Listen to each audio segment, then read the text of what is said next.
अखाड़ा में आइल भी है। अरे कहीं कुछ कहत रोको काका कहत नहीं लसुन देख के डर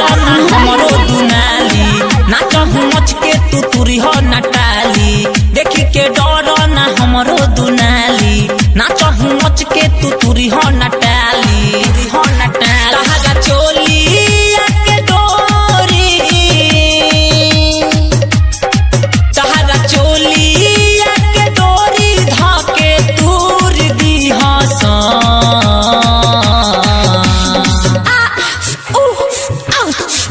बाडुआ खड़ा के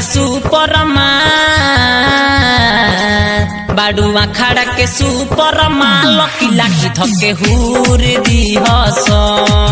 बाडुआ खड़ा के सुपरमा लकी लाठी धके हुर दी देखी के डर ना हमरो दुनाली नाचहु मच के तू तुरी हो नटाली देखी के डर ना हमरो दुनाली नाचहु मच के तू तुरी हो नटाली तहरा चोली के डोरी तहरा चोली के डोरी धके दूर दी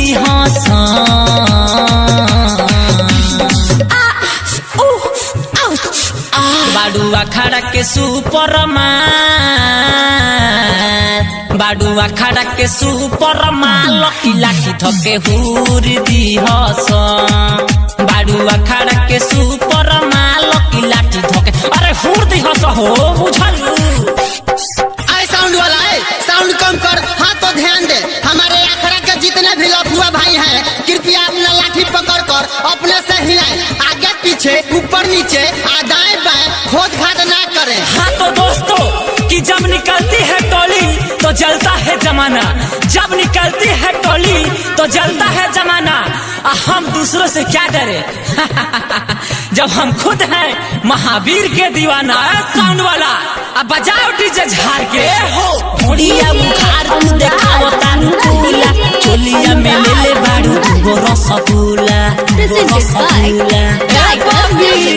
घोड़िया बुखार तू देखाओ तारू फूला चोलिया में ले ले बाड़ू दुगो रसगुल्ला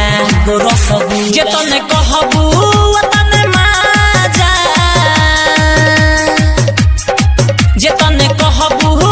तने माजा भरपूर दी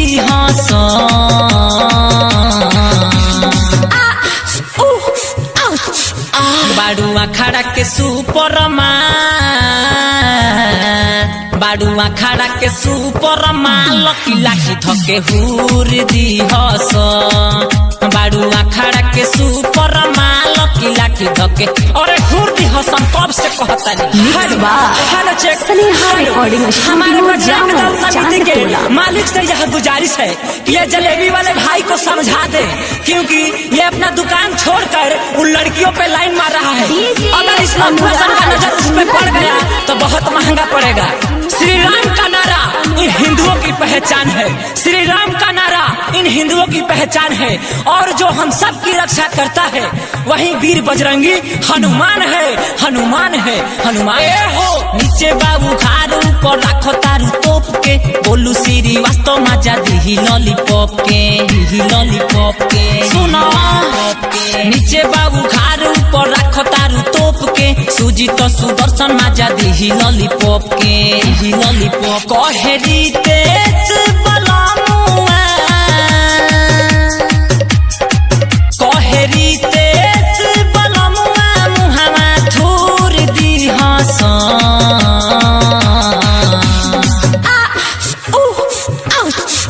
बाडुआ खड़ा के सुपरमा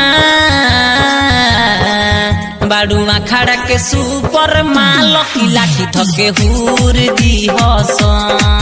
बाडुआ खड़ा के सुपरमा लकी लाठी धके हुर दी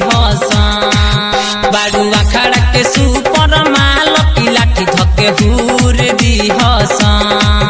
बाडुआ खड़ा के सुपरमा लकी लाठी धके अरे सब मिल के हुर दिया सन हो don't touch my sorry mix by Sneha.